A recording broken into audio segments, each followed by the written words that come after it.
तीन। Good morning friends, मैं अंगद वर्मा सत्यम class की ओर से आप सभी को स्वागत करता हूं। मैं इतिहास का एक महत्वपूर्ण पाठ आधुनिक भारत के बारे में मैं बता रहा हूं, जिसमें मेरा वह पाठ यूरोपीय कंपनी का आगमन, इस पाठ का जो फर्स्ट चैप्टर यूरोपीय कंपनी का आगमन, मैं इसको फिर से मैं शुरू करने जा रहा हूं। जो पिछले वीडियो में जो समाप्ति किए, मतलब कि पिछले वीडियो में हम लोग भारत में यूरोपीय कंपनी का आगमन हो चुका है, मैंने भारत में यूरोपीय कंपनी आ गई है। अब उस कंपनी आकर भारत में फैक्ट्री भी स्थापित कोचीन में हो चुकी है। अब हम लोग को इस कंपनी का प्रमुख गवर्नर के बारे में देखना है और इनका इस भारतीय क्षेत्र में या भारत में इनका योगदान क्या रहता है और इनके पतन का क्या कारण है। हम लोग को बेसिक इन्हीं तीन महत्वपूर्ण टॉपिक पर आज हम लोग चर्चा करेंगे।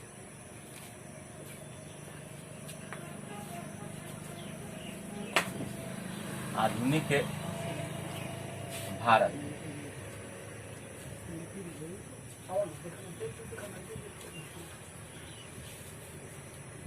का इतिहास, जो हम लोग टॉपिक शुरू किए हुए हैं वह है यूरोपियन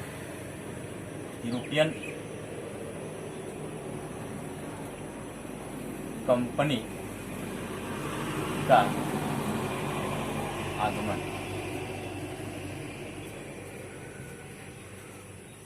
मैं फिर से इस टॉपिक को शुरू करने से पहले फिर से मैं कुछ बैकग्राउंड की कहानी मैं बता दे रहा हूं कि जैसे कि हम लोग फर्स्ट वाले जो वीडियो है उसमें हम लोग देखे कि एक यूरोप में एक पुनर्जागरण का दौर आरंभ होती है कुस्तुनतुनिया के पतन के बाद। उस पुनर्जागरण के दौर आरंभ से क्या होता है कि यूरोप में भौगोलिक खोज का दौर आरंभ होता है और भौगोलिक खोज का दौर आरंभ से उससे परिणाम क्या निकलता है, एशिया और यूरोप के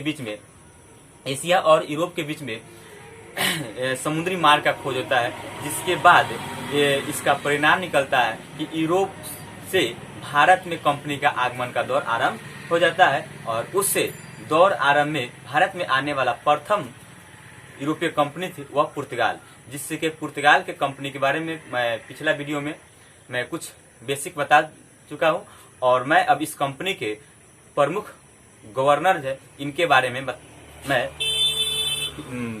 शुरू कर रहे हैं। तो इस कंपनी यानी पुर्तगाली यानी कि प्रमुख गवर्नर, मेरा यहां से शुरू कर प्रमुख गवर्नर, जिसमें प्रमुख गवर्नर में इसे पुर्तगाल की कंपनी है, तीन नाम आते हैं। एक है पहला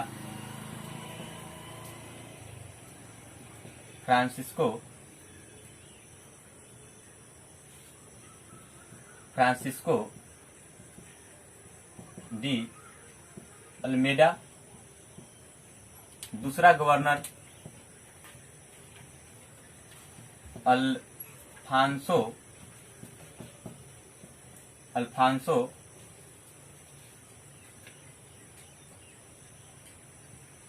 द अल्बुकर्क और तीसरा प्रमुख गवर्नर नुन्ना डी कुन्ना। मैं इस कंपनी का इन तीन प्रमुख गवर्नर के बारे में आज पूरे बेसिक से चर्चा करूंगा। पहला, जब भारत में यूरोपीय कंपनी यानी कि पुर्तगाल की उस्तादो द इंडिया भारत में 1498 ईस्वी में इस कंपनी की स्थापना हुई थी और भारत में इस कंपनी का पहला फैक्ट्री कोचीन में 1503 में स्थापित होता है। 1503 में स्थापित होने के बाद इस कंपनी का प्रथम गवर्नर बनकर आते हैं फ्रांसिस्को डी अल्मेडा इस कंपनी का प्रथम गवर्नर भारत में बनकर आते हैं और यह भारत में आते हैं 1505 ईस्वी। भारत में आते हैं 1505 ईस्वी में और इनका इस कंपनी का शासन रहता है, इस कंपनी में इस गवर्नर का शासन रहता है 1509 ईस्वी तक। तो इस कंपनी में फ्रांसिस्को डी अल्मेडा 1505 से लेकर 1509 तक शासन करते हैं। और उसके बाद फ्रांसिस्को डी अल्मेडा के बाद भारत में दूसरा गवर्नर आते हैं, वह है अल्फांसो द अल्बुकर्क। और इससे को हम लोग वास्तविक के इस पुर्तगाली कंपनी का संस्थापक मानते हैं। तो फ्रांसिस्को डी अल्मेडा से जो क्वेश्चन बनता है, वह क्वेश्चन क्या बनता है कि फ्रांसिस्को डी अल्मेडा भारत पुर्तगाली कंपनी का प्रथम गवर्नर है। उसके बाद यहाँ पे इसको जब ये पुर्तगाल से जब भारत आए थे गवर्नर बनकर, तो वहां पुर्तगाल के शासक इनको एक शासक क्या किए कि पहले इनको कहे कि आप भारत जाइए और भारत के जो हिंद महासागर के जो क्षेत्र है उस पर पहले आप नियंत्रण स्थापित कीजिए। तो जैसे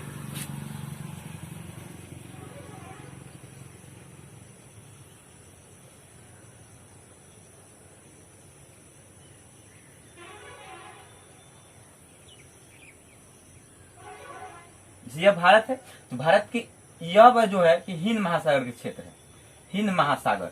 तो यहां से पुर्तगाल के महासागर,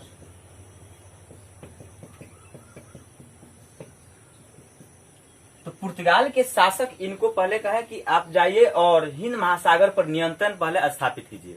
तो इन्होंने इसे हिंद महासागर पर नियंत्रण स्थापित करने के लिए एक पॉलिसी लेकर आए, और उस पॉलिसी का नाम है ब्लू वाटर पॉलिसी, जिसे हिंदी में कहते हैं शांत जल की नीति।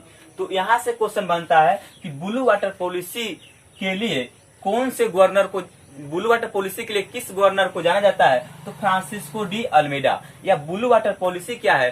तो हिंद महासागर के क्षेत्रों में व्यापार पर नियंत्रण स्थापित करना। यह ब्लू वाटर पॉलिसी जो है, इसको कहते हैं, जो फ्रांसिस्को डी अल्मेडा लेकर भारत आए थे। और इसे ब्लू वाटर पॉलिसी के बाद इनको 1509 में वापस बुला लिया जाता है, और 1509 में वापस बुला लेने के बाद अल्बुकर्क भारत में आते हैं। तो यहाँ पे जब यह समुद्र के जो हिंद महासागर के जो क्षेत्र है, इस पर पूर्ण रूप से अपना नियंत्रण स्थापित नहीं कर पाते हैं, क्योंकि जब यह कंपनी आ रही है तो भारत में भी क्या है कि कुछ पहले से भी व्यापारी थे। वह व्यापारी कहाँ के थे? तो अरब के थे, तुर्की थे, मिस्र के थे, कुछ गुजरात के व्यापारी यहाँ पे व्यापार कर रहे थे।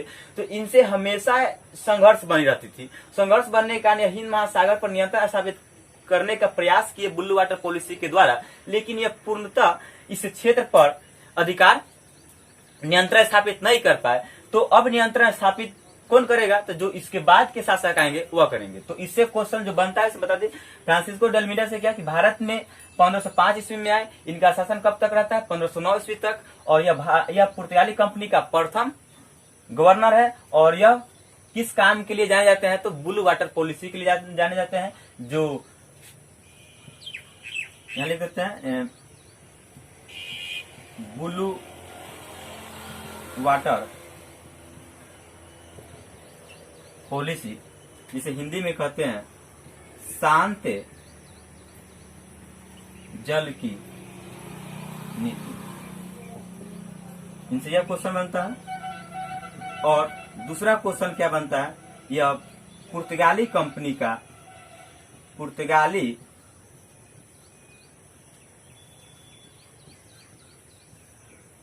का प्रथम गवर्नर।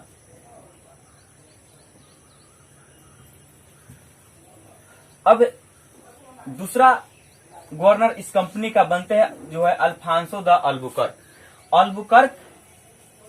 यहाँ पे देखिए कि अल्मेडा जो है कि हिंद महासागर पर नियंत्रण स्थापित किए, लेकिन वह पूर्णतः नियंत्रण स्थापित नहीं कर पाए। इसलिए अल्बुकर्क क्या किए कि पहले 3 गो सेंटर, मतलब कि जो हिंद महासागर के 3 गो सेंटर है, एक यहाँ पे गोवा, एक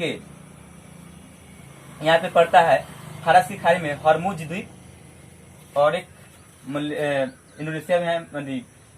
इंडोनेशिया में जो है मलक्का। तो यह 3 गो जो सेंटर है, इस पर नियंत्रण स्थापित पहले करते हैं जो अल्बुकर्क। ये इस पर तीनों सेंटर पर नियंत्रण स्थापित करने से क्या होता है कि हिंद महासागर के क्षेत्रों पर इनको पूर्णतः नियंत्रण है। यानी कि ये तीनों जो सेंटर है यह भारत में प्रवेश करने के लिए, स्थलीय भाग में प्रवेश करने के लिए यह मुख्य सेंटर माना जाता है। तो इन जो अल्मेडा हुए वह सिर्फ हिंद महासागर पर नियंत्रण स्थापित किए, लेकिन वो पूर्णतः नियंत्रण स्थापित नहीं हुए। लेकिन उसके बाद जो अल्बुकर्क आते हैं वह पहले 3 जो सेंटर है इस हिंद महासागर का, यानी कि मलक्का द्वीप, गोवा और हॉर्मुज द्वीप, इन तीनों पर यह नियंत्रण स्थापित करते। क्वेश्चन यहाँ बनता है कि गोवा पर किसने नियंत्रण स्थापित किया, हॉर्मुज द्वीप पर किसने नियंत्रण किया और मलक्का द्वीप पर किसने स्थापित किया, तो अल्बुकर्क। तो अल्बुकर्क का शासन कब से कब तक रहता है भारत में, तो यह इनका अल्बुकर्क का शासन रहता है 1509 से लेकर 1515 ईस्वी तक। तो अब जो क्वेश्चन बनता है अल्बुकर्क से, उनसे हम चर्चा करते हैं।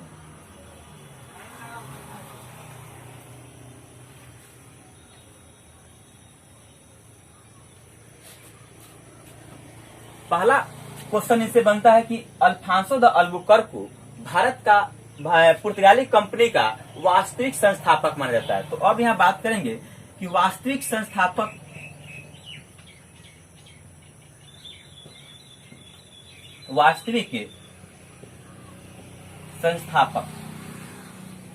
पुर्तगाली कंपनी का वास्तविक संस्थापक मानते हैं किसको, अल्फांसो द अल्बुकर्क। अब इस वास्तविक संस्थापक और संस्थापक में क्या अंतर है, तो देखिए वास्तविक संस्थापक कहते हैं कि जो संस्थापक होता है कि किसी कोई कंपनी के द्वारा जो स्थापना किया गया हो या जो विशेष से स्थापित कर उनका उस कंपनी का चाहे उस राज्य का विशेष से विस्तार नहीं कर पाए या सुदृढ़ नहीं कर पाए। लेकिन वास्तविक संस्थापक का जो काम होता है कि उसको उस विस्तृत या समृद्ध या प्रभावशाली बनाना। तो यहाँ पे कंपनी बनकर जो 1498 में बनता है, 1953 में भारत में आता है और उनका गवर्नर होता है फ्रांसिस्को अल्मेडा, जो इनका ब्लू वाटर पॉलिसी के तहत यह कंपनी के ज्यादा विस्तार नहीं कर पाते हैं, ज्यादा समृद्ध नहीं कर पाते हैं। लेकिन अल्फांसो द अल्बुकर्क जब आते हैं तो वह क्या करते हैं कि पहले इस कंपनी को स्थापित करने में, समृद्ध बनाने के लिए वह क्या करते हैं कि 3 पॉइंट पर नियंत्रण स्थापित करते हैं। तो यहाँ देखिए जब ये पॉइंट पर नियंत्रण स्थापित कर दे रहा है, इससे क्या हो रहा है कि अब हिंद महासागर पर इनका पूरा नियंत्रण हो जा रहा है। मतलब हिंद महासागर के क्षेत्र में इनका पूरा डंका बजना शुरू हो जा रहा है, जिससे अब इस महासागर में कोई भी व्यापारी लोग भारत में आएंगे तो इनसे परमिशन लेकर इसे हिंद महासागर के क्षेत्र में क्या करना होगा, व्यापार करना होगा। तो इस 3 के स्थापित होने के बाद हिंद महासागर में इनका पूर्ण नियंत्रण हो जाता है। और उसके बाद यह गोवा पर स्थापित करते, गोवा को जो जीतते हैं 1510 में, यह क्या करते हैं, कोचीन से गोवा का मुख्यालय बना लेते हैं। मतलब कि यह कोचीन जो पहला फैक्ट्री स्थापित किया गया था और वहां पे यह कोचीन को राजधानी बनाते हैं। तो यह जो वास्तविक संस्थापक होते हैं वह ऐसा भी काम करते हैं कि राजधानी बनाते हैं, कुछ जो समृद्ध उनका वास्तविक संस्थापक का काम होता है कि पहले राजधानी को बनाना ना, कंपनी कैसे विस्तार करेगी इस पर सोचना। तो इसलिए क्या किए थे कि यह वास्तविक संस्थापक होने के नाते इनको जो माना जाता है वह 3 द्वीप पर नियंत्रण स्थापित करते हैं। उसके बाद यह क्या करते हैं, कोचीन को राजधानी बनाते थे। पूछता भी है कि कोचीन को किस गवर्नर ने राजधानी बनाए थे, तो अल्फांसो द अल्बुकर्क। तो कोचीन को राजधानी। उसके बाद 3 द्वीप पर एक गोवा पर नियंत्रण स्थापित किए। गोवा पर कब, 1510 में, गोवा में 1510 पर नियंत्रण स्थापित किए। उसके बाद हरमुज द्वीप पड़ता है फारस की खाड़ी में, हरमुज द्वीप, इस पर नियंत्रण स्थापित किए 1511 में। और मलक्का द्वीप, इस पर नियंत्रण स्थापित किए 1515 ईस्वी में। तो हरमुज द्वीप, गोवा द्वीप, इसको बताया जाता है कि गोवा जो है, गोवा पर उस समय यूसुफ आदिल शाह का शासन होता है। तो जो गोवा को यूसुफ आदिल शाह से छीनकर गोवा को जीता था। तो भी क्वेश्चन यहाँ बनता है कि गोवा को किसने जीता, तो अल्बुकर्क ने। गोवा को कब जीता, 1510 में। गोवा को किससे जीता था, तो यूसुफ आदिल शाह से। यूसुफ आदिल शाह यानी कि गोवा का जो शासक रहते हैं यह शासक हुए। गोवा के शासक यूसुफ आदिल शाह से अल्बुकर्क ने 1510 में जीते थे। उसके बाद हरमुजुद्दीन मलक्का द्वीप राजधानी कहाँ बनाए, कोचीन को। और इनका एक और काम देखिए कि अपने पुर्तगाली अस्थाई समाज बसाने के लिए, क्योंकि इसको वास्तविक संस्थापक कहते हैं, ऐसा काम किए हुए कि भारत में पुर्तगाली अस्थाई समाज बसाने के लिए यह अपने क्षेत्रों में सती प्रथा को बैन करवा दिए थे। तो यहाँ से भी क्वेश्चन बनता है कि भारत में सती प्रथा को बैन किस पुर्तगाली गवर्नर ने कराया था, तो अल्बुकर्क ने। तो यहाँ पे अस्थाई समाज बसाने के लिए क्या किया कि भारत में सती प्रथा को बैन करवाते हैं। तो भारत में सती प्रथा को किसने किया, सती प्रथा पर रोक किसने लगाया, तो अल्बुकर्क ने। उसके बाद यह अपने क्षेत्र में लगाया, पूरा भारत में नहीं, मतलब कि गोवा में। कि अब यहाँ पे देखिए कि जब गोवा को जीतते हैं तो यहाँ पे अस्थाई समाज बसाने का इनके जो वास्तविक संस्थापक के जो शासक होते हैं वो ऐसा सभी काम करते हैं कि अस्थाई समाज बसे, मेरा जो साम्राज्य है वह समृद्ध रहे। तो इसके लिए जनसंख्या जरूरी है। तो जनसंख्या जरूरी बढ़ाने के लिए क्या किए कि गोवा में सती प्रथा को बैन करवाए। अब सती प्रथा को बैन क्यों करवाए, क्योंकि सती प्रथा को बैन करवाना भारत में भारतीय लोगों को फेवर में नहीं था, बल्कि वह अपने फेवर में करवाए थे। क्योंकि सती प्रथा, उसमें सती प्रथा कोई स्त्री अगर सती होती है तो किसी स्त्री का पुरुष से मर जाते हैं तो उनको मरने के बाद क्या होता है कि उस औरत को भी सती माने कि जला दिया जाता था, या न जला दिया जाता उनकी उसको विधवा। तो यानी विधवा औरत क्या होती है कि विधवा औरत से भारत में भारतीय पुरुष शादी नहीं करते थे। तो इसलिए क्या किए कि जब विधवा औरत से भारतीय पुरुष शादी नहीं करेंगे तो पुर्तगाली लोग शादी करेंगे। इसलिए यहाँ पे क्या किया कि सती प्रथा बैन करवाए। सती प्रथा बैन होने से इस विधवा औरत से भारतीय लोग शादी नहीं करते थे। और यह अल्बुकर्क का कि अपने पुर्तगाली लोगों का है कि तुम लोग इसे भारतीय औरत से विवाह करो, और विवाह करने के बाद क्या होगा कि इनका जनसंख्या बढ़ेगा। तो कहीं न कहीं जो गोवा पर नियंत्रण ने अपना भारत स्वतंत्र आजाद हो जाने के बाद भी वह 1961 तक जो गोवा पर नियंत्रण किए थे, इनका कहीं न कहीं जो कारण की बात है तो अल्बुकर्क के कारण है। क्योंकि अल्बुकर्क ने गोवा को अपना मुख्य केंद्र बना लिया था। और केंद्र बनाने जीतने के बाद यहाँ पे सती प्रथा बैन करवाए थे, जिससे पुर्तगाली अस्थाई समाज शक्ति हो गए थे, जिसके कारण ये 1961 तक इस पर अधिकार करते रह गए। और 61 तक भी गोवा को आजाद कराने के लिए भी भारत सरकार को गोवा मुक्ति क्रांति संग्राम चलाया गया था, जिसके तहत गोवा को 1961 में पुर्तगालियों से छुड़ाया गया, मैंने कि आजाद कराया गया था। तो गोवा ये लोग वहां भी स्वतंत्रता होने के बाद भी गोवा को नहीं छोड़ रहे थे।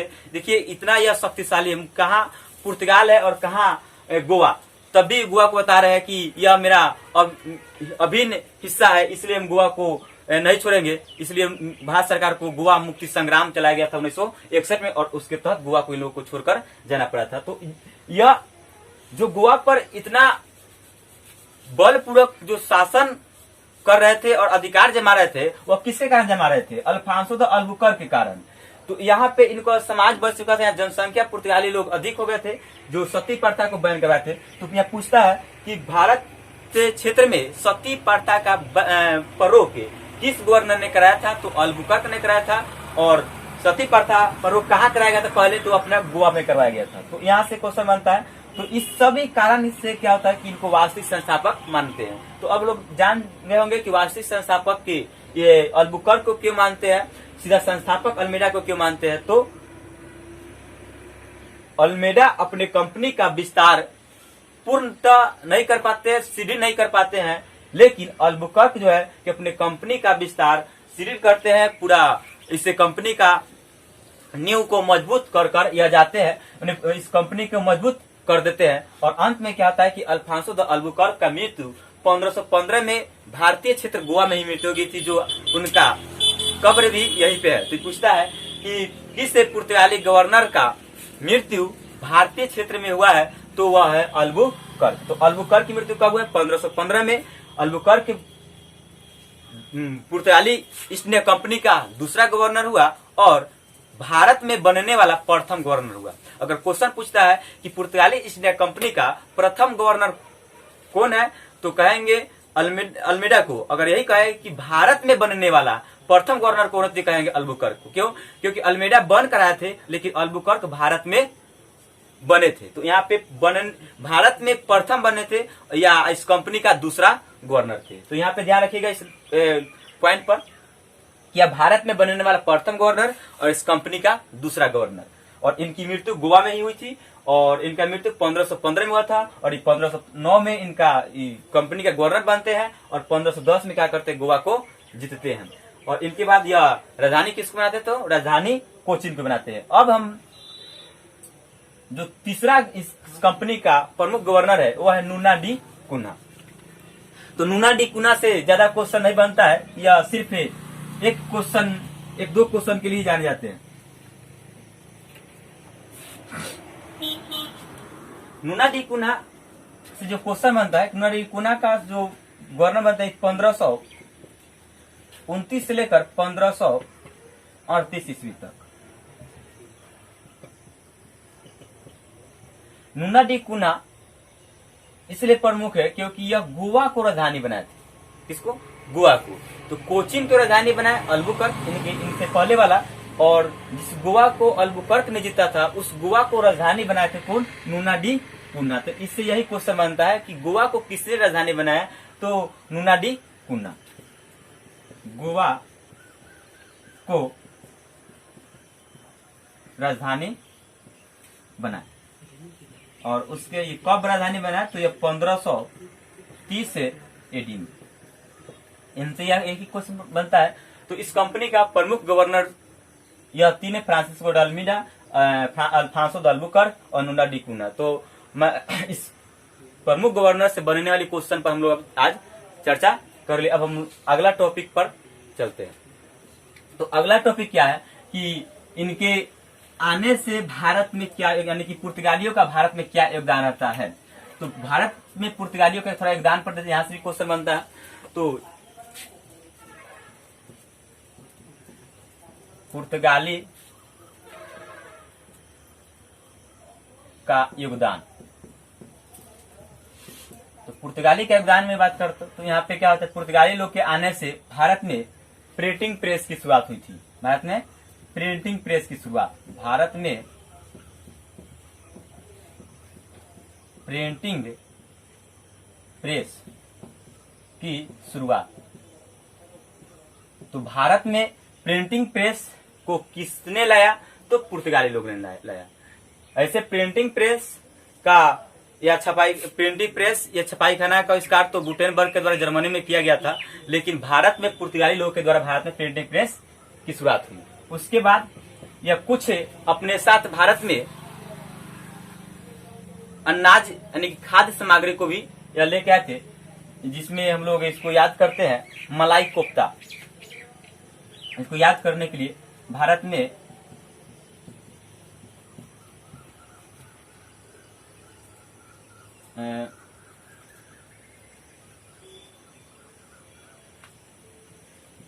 अनाज, भारत में अनाज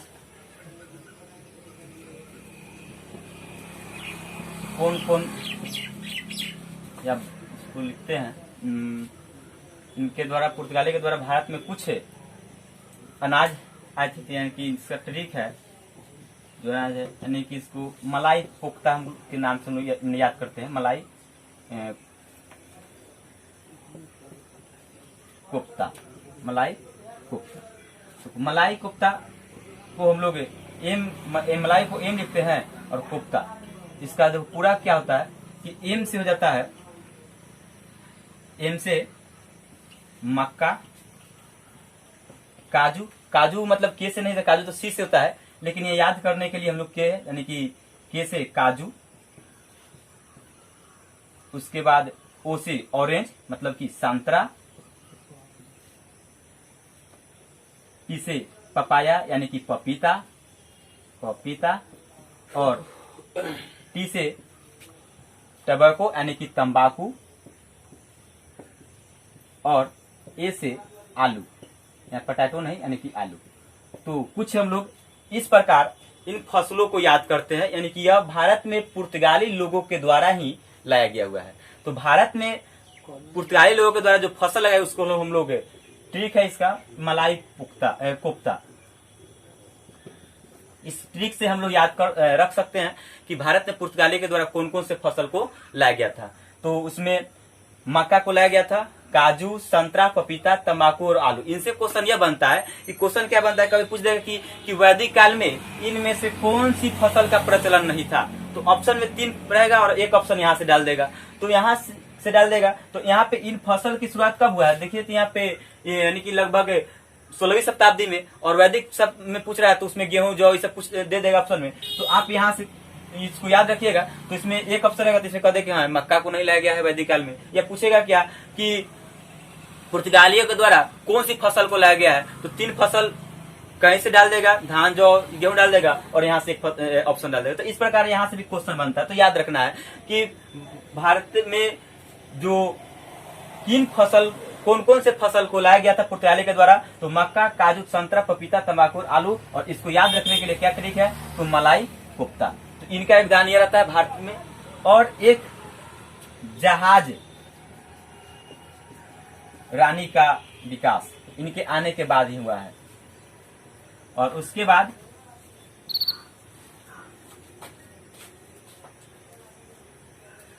जल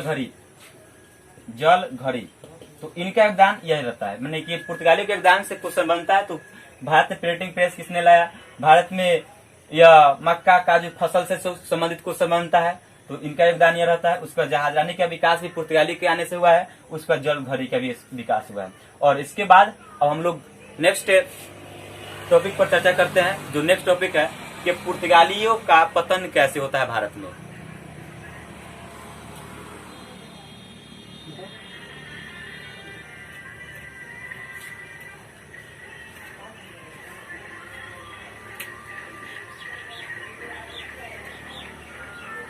देखिए पुर्तगाली का पतन के कारण है, पुर्तगाली कंपनी का, पुर्तगाली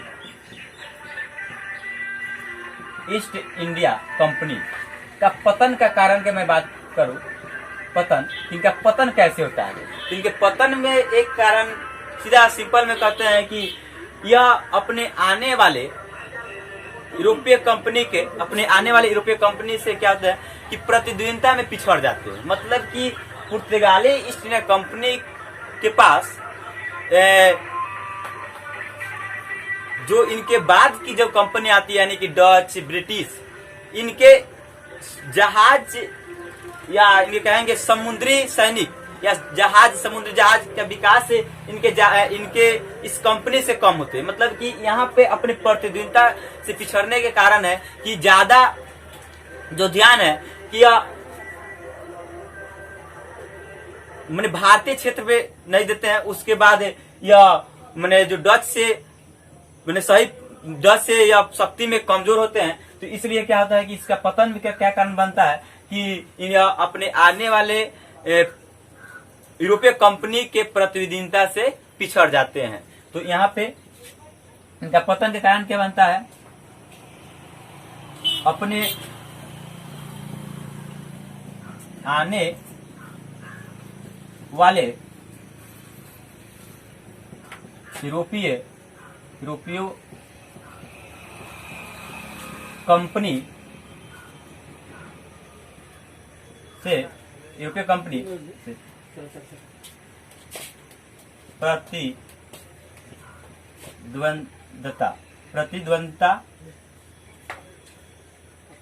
से प्रतिद्वंदिता से पिछड़ जाते, जिस कारण पुर्तगाली ईस्ट इंडिया कंपनी का भारतीय क्षेत्र में माने पतन का कारण बनता है। और इनको कमजोर कौन करते हैं, तो इनके इसको कमजोर करते हैं इनके बाद जो कंपनी आती है यानी डच कंपनी।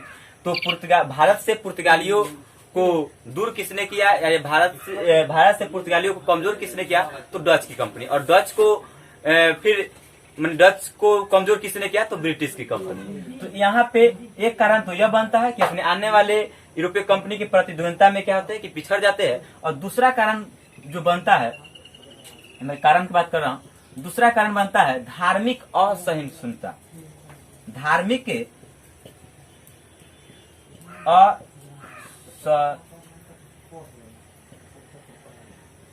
असहिष्णुता, धार्मिक असहिष्णुता के कारण ही क्या होते हैं?